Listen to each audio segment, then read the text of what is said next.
The official cause of actor Gene Hackman's death was tragic and sad. It was also announced tonight that Hackman's wife had died a week before he did. I think that's a hard question to answer, but I can say that he was in a very advanced stage of Alzheimer's, so it's possible that he didn't know she had died. Gene Hackman's autopsy revealed a shocking fact that no one had expected, and unlike other deaths, his death seemed peaceful. New information suggested a much darker outcome than what was first thought.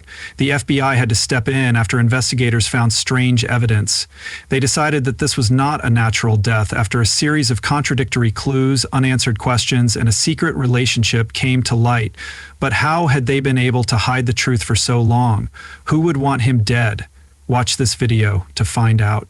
Gene Hackman's autopsy reveals what really killed him. The world is still coming to terms with it. As more information about the death of Hollywood star Gene Hackman comes to light, his autopsy report paints a sad picture of the last days of a man who once lit up the screen with his presence. Hackman and his wife Betsy Arakawa were found in their Santa Fe home on February 26, 2025. The news shocked the entertainment world, leaving fans and friends struggling to accept his death. Since then, authorities have worked hard to piece together what happened that tragic day. Gene Hackman died of heart disease caused by high blood pressure. His advanced Alzheimer's disease played a big role in his death. Hackman had been dealing with this illness for years, which slowly destroys memory and thinking skills. As his condition got worse, he became more and more dependent on his wife, who cared for him. His medical records also show that he had several heart attacks in the past, and his pacemaker, which tracked his heart activity, showed that his heartbeat was irregular. This was the last sign of life from the famous actor on February 18, 2025. By the time police arrived at his home, his life had already ended quietly. Other details from the autopsy give a better picture of his condition in the days before he died. For example, Hackman's stomach was empty, which means he hadn't eaten in several days, but he wasn't dehydrated, which means he was still drinking water. Experts say this is similar to how Alzheimer's patients forget to eat but still drink fluids. The circumstances of Betsy Arakawa's death are just as sad. According to medical reports, she died from the haunt virus, a deadly disease that is usually spread by rodents. Cases have been seen in parts of New Mexico and other rural areas, and authorities think Arakawa may have caught the disease weeks before she died. These results have made many people wonder what Hackman knew during this time, since his Alzheimer's was so bad. They think he may not have known that his wife had died. Even though he lived in the same house with her body for almost a week, the thought that he may have stayed there without realizing she was dead makes this sad story even worse. As the world mourns the death of a Hollywood legend, one question remains: what was life like in the quiet home where Gene Hackman spent his last days without realizing that the woman he loved had already died? Watch to find out about the House of Silence and a legacy that lives on. Details about how alone the couple were add to the sadness. Hackman, who had been out of the public eye for years, had become even less accessible. Friends and family had a hard time getting in touch with him, and many thought that Arakawa had taken control of who could contact them. Their home in Santa Fe, far from Hollywood, had become their quiet world, a world that may have made Hackman's last days even lonelier. When the police arrived, they found an eerie scene. The front door was slightly open, as if waiting for someone to step inside. The house was quiet. It had been the scene of two lives frozen in time. One of their 3 dogs was found dead in a crate, while the other 2 were still moving around the house. The contrast was shocking. The house was full of life and deep sadness at the same time. Investigators also found evidence of rodents in storage buildings on the property, but none were seen inside the house. Experts think this could be where Arakawa got the haunt virus, a small danger that had been waiting nearby, ready to strike when no one expected it. Despite how tragic the situation was, officials found no signs of a crime. Even though both of Hackman's deaths were natural, the way he died still touches people's hearts. A man who was once larger than life on the big screen had become lonely, and his last moments were spent in a world of confusion and loss. As the world remembers Gene Hackman's long and successful career, the way he died is a sad reminder of how illness and old age can take their toll. But no matter how his story ended, his work in movies will live on. His name and his movies will be remembered. Even though Gene Hackman's last days were quiet and lonely, his legacy lives on through the movies he made, the roles he played, and the impact he had on the acting world. While many mourn his death, they also celebrate the life of a man whose presence will never truly fade. But as Hollywood mourns the loss of a legend, a new detail comes to light. A note supposedly written by Betsy Arakawa was found. This raises the chilling question: what secrets did Betsy actually know? The note that is now at the center of the investigation was supposedly written by Betsy Arakawa. What does it say about their last days? Let's find out. The police investigating Gene Hackman's death have found something important in the Santa Fe home he shared with his wife, Betsy Arakawa. Among the personal items that were left behind was what they are now calling a death note that may have been written by Arakawa. This discovery is added to the mystery surrounding their last days. Investigators and people close to the couple are still looking for answers. The exact words in the note have not been made public, but sources close to the case say it is being carefully studied to see what it might reveal about Arakawa's mental state when she wrote it. Her handwriting is being checked to make sure it was really hers, even though authorities have not said they think anyone else was involved. The fact that such a note was found has raised many questions about how Arakawa was feeling before she wrote it. Investigators are being careful with their words because they don't want to draw any conclusions until all the evidence is looked at. The alleged note was found near some of her personal belongings, but officials haven't said where in the house it was found. It's still not clear if Arakawa left any messages for her family or friends or showed any signs that she was in distress before this discovery. Police are still going through all the materials they have access to for more clues. The news of Hackman's death shook the nation. When news of his death spread, many of Hollywood's most famous and respected actors paid tribute, remembering how important he was to the world of film. Clint Eastwood, who directed Hackman in the award-winning Western Unforgiven, was one of the first to speak out. Eastwood called Hackman one of the most intense and hard-working actors I've ever worked with. Gene Hackman had a presence on screen that couldn't be ignored, and his performances spoke for themselves. I will miss him a lot. Morgan Freeman, who played Hackman's co-star in Under Suspicion, also paid tribute to him, calling him a true master of his craft who could steal a scene with a single look or small gesture. Freeman also said that Hackman's work was a gift to film and to everyone who was lucky enough to see it. Francis Ford Coppola, who directed Hackman in The Conversation, also spoke, praising how deep and layered Hackman's performances were. Coppola said that Hackman had a way of becoming a character so completely that you believed everything he did on screen. He was very talented, and losing him is a huge loss. Other famous actors and filmmakers also talked about Hackman's lasting impact on Hollywood. Dustin Hoffman, who had long admired his work, said that Hackman had the rare ability to fully disappear into a role. Glenn Close called him one of the last true Hollywood legends and a performer whose work will be studied for years to come. Not many actors have created such a wide range of unforgettable characters, Tom Hanks said about Hackman's impact. Gene Hackman was a true, unique individual. His absence is felt by both his fans, who were drawn to the sincerity and depth of his performances, and by those who worked with him. Hollywood continues to mourn the loss of such a gifted actor. His ability to bring characters to life in a real and powerful way set him apart as one of the best actors of his generation. For now, many unanswered questions remain. The details of Arakawa's death note and the events that led up to it are still being talked about. Investigators haven't said if the note had a date, was meant for someone specific, or mentioned Hackman or their relationship until more information comes out. The true meaning of this discovery is still unknown. One thing is for sure, Hackman will go down in Hollywood history as a great actor who dedicated his life to performing and made the business better for it. Despite the rumors about Betsy Arakawa's supposed death note, Gene Hackman's quiet genius will continue to define his legacy. His work with Francis Ford Coppola on The Conversation was the clearest example of this. But was casting Hackman in such a complicated role a risky act of genius or a dangerous error? Watch this video to find out more about a risky choice and a quiet genius. Francis Ford Coppola's thoughts on Gene Hackman. Hackman was a quiet actor who was known by other actors but not talked about as much as louder, more famous stars. Coppola's recent comments about Hackman helped people see how much he cared about his work, especially when making The Conversation, a movie that, while not as popular as The Godfather, is still seen as one of the best of the 1970s. With Coppola's new movie, The Godfather, Hollywood was expecting another blockbuster, but instead of following the crowd, he chose a smaller movie. The Conversation was about a man who started to feel guilty after listening in on other people's conversations. It was very different from The Godfather and the type of movies that most people liked. Making this movie was a big risk, and it didn't seem like a good idea at the time. Casting Hackman was also a risk, By the early 1970s, he was a respected actor who had won an Oscar for his roles in Bonnie and Clyde and The French Connection. Hackman wasn't known for being cool or charming, but his roles felt real and full of emotion. Coppola wasn't sure if Hackman would be a good fit for the part of Harry Caul because the character needed someone who was quiet and worried. Most actors would want big emotional scenes, but this part was about small things like changes in the face and body language. Coppola wondered if Hackman could play a part that relied on small things instead of big ones.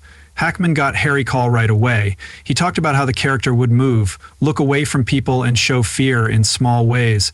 Coppola realized that Hackman wasn't just reading the part, he was already becoming it on set. Hackman acted the same way. He didn't joke around or talk a lot. He stayed quiet, just like the character. Coppola thought Hackman might be having trouble, but when he asked, Hackman just smiled and said he was doing it on purpose because he wanted to really get into the role. Hackman wasn't trying to be the center of attention or impress people. He just wanted to make his character feel as real as possible. One scene in the conversation that showed how good Hackman was had the character realize that something bad had happened because of him. Coppola had written lines for Hackman to say, but he didn't say them. Instead, his face changed a little. His hands shook and his eyes showed fear. The little things that Hackman did made the scene much stronger. Hackman got great reviews for the movie when it came out in 1974. But not many people knew how much work he had put into it. Coppola saw him at an early screening and noticed that Hackman looked uncomfortable afterward. Hackman said it felt strange to see himself that way. He knew it was one of his best performances, but it also showed him a side of himself he hadn't thought about before. Hackman's performance in the conversation showed how good he was at subtle, deeply felt acting, but despite Hollywood often ignored him in favor of bigger, louder stars. To learn more about Gene Hackman's amazing legacy beyond fame, keep watching. Even though he was one of the best actors, Hackman never wanted to be famous. He didn't go to parties or try to get attention. Coppola remembered that after filming, Hackman would leave quietly rather than stay. He loved acting, but didn't care about being famous. Other actors saw his talent, though. Someone who worked with Coppola on The Godfather told him that he was amazed at how Hackman could show how he felt without saying. Additionally, Dustin Hoffman said that Hackman's acting style changed the way he thought about playing characters. Hackman had an effect on more than just actors. A teenage Steven Spielberg paid close attention to him while visiting the set of The Conversation. Spielberg later said that watching Hackman's performance taught him how to make characters in movies seem real. Despite all of this, Hackman did not receive as much praise as he deserved. Hackman didn't want to be famous like Robert De Niro or Jack Nicholson, though. He just wanted to act. He didn't want to be in the news or get awards. Hackman also turned down big roles if they didn't feel right, which Coppola thought showed how much he cared about the roles he played. Coppola said that working with Hackman changed the way he directed movies. One moment that stood out to him was when Hackman told him that most actors don't question things like that. But Hackman told Coppola that if the lighting wasn't right, the scene wouldn't feel real. Coppola decided to trust him, and the scene turned out much better in the end. Hackman was very careful with his work. He always got to set early and ready, and he carried a notebook with him where he wrote down things he noticed about people. He used these details in his acting, which helped his performances feel real. Coppola thought Hackman's quiet style changed. Before Hackman, most movie characters were either good or bad, with little in between. Hackman, on the other hand, played characters who were deeply flawed, complicated, and troubled. Even though he was one of the best, Hackman never wanted to be in the spotlight. Coppola remembered meeting Hackman years later at a coffee shop and asking why he hadn't been around much. Hackman smiled and said he quit Hollywood to keep his creativity alive, with the idea of staying true to his work rather than. Coppola's later career was affected by his desire for fame. When he had doubts about a scene, he would think about how Hackman would handle it. Hackman's focus on honesty and detail helped Coppola make better movies. Hackman's work still influences actors and directors today. His performances and way of acting changed the film industry, even though he didn't want fame. After years of giving strong dramatic performances, Gene Hackman's unexpected part in The Birdcage showed a whole new side of him. Find out what Nathan Lane had to say about working with Gene Hackman. Nathan Lane recently talked about how much he admired Gene Hackman and how special it was to work with him in The Birdcage. For Lane, working with Hackman wasn't just another job, it was a big deal that he still remembers with joy. Lane had always seen Hackman as one of the best actors in Hollywood, someone who could completely disappear on screen. As part of his daily routine, Lane would tell Hackman that he was his favorite actor every morning on set. Hackman, who was always humble, would smile or nod in response. Lane also took every chance he could to ask Hackman about his past movies, especially The Conversation and Scarecrow, which he had starred in with Al Pacino. Hackman didn't talk much about himself, but he answered Lane's questions with kindness, sometimes even seeming surprised that Lane was so interested in his past work. In Lane's opinion, Hackman was one-of-a-kind actors who made everything look easy. He compared Hackman to Spencer Tracy, saying that Hackman never looked like he was acting. Instead, he became the character so naturally that it was impossible to tell where Hackman ended and the role began. Lane thought this was why Hackman was such a powerful actor. He never forced anything, and yet he always held the audience's attention. One of Lane's favorite memories from filming The Birdcage was dancing with Hackman. It was a funny, silly moment in the movie, and for Lane it was one of those times when the lines between acting and real life disappeared. As they were leaving the scene, Lane decided to add a joke about playing Eliza in high school. "I bet you were wonderful," Hackman said without hesitation. And Lane couldn't help but laugh at how perfectly and naturally he said the line. Lane was surprised by Hackman's comedic skills, even though he was mostly known for his serious roles. He showed that he could make people laugh as a serious actor in The Birdcage. His sense of humor was never over the top. Instead, he played the part with complete sincerity, which added to the humor. Lane thought that Hackman's ability to make his character seem real was what made his comedy so strong. His performance was improved by the fact that he just reacted naturally and never tried to be funny. Lane still thinks that working with Hackman was one of the best experiences of his career and remembered how strange it felt to be. Even when they weren't filming, Lane was watching and learning from Hackman. It was important to see Hackman's attitude, how he prepared for each scene, and the amount of attention to detail that went into his job in addition to his acting. Even though they only worked together for a short time, Lane still treasures those memories. Over the years, his respect for Hackman has only grown, and he still talks excitedly about their time together on The Birdcage for Lane the Movie. The film was more than just a part. It was a chance to work with a real legend, and he would always remember that. During his last days alone, Gene Hackman thought about the people and events that had a bigger impact on his life than his Hollywood fame. But while he enjoyed his solitude, people close to him saw signs of a deeper, possibly silent farewell. Did he have anything else he wanted to say before he died? Or was he just coming to terms with his past? Watch to find out. Officials say Hackman spent his last days alone, thinking about his life and appearing to get ready for the end. People who knew him well say he had been pulling away from people in the months before he died, choosing to be quiet instead of social and spending more time thinking about things. People who saw him before he died said he seemed lost in thought and spent hours taking care of plants in his garden with slow, careful movements, as if each small task were important to him. He often stood still and stared off into the distance, his eyes fixed on something far away. One neighbor remembered Hackman standing by the edge of his yard one evening and watching the sunset without moving, as if he were fully soaking it all in. His daily walks became slower, and his shoulders hunched a little, but he didn't seem to be having any trouble. It was as if he were quietly saying goodbye, noticing all the little things in the world around him. He looked through old photo albums, pausing longer on some pictures than others.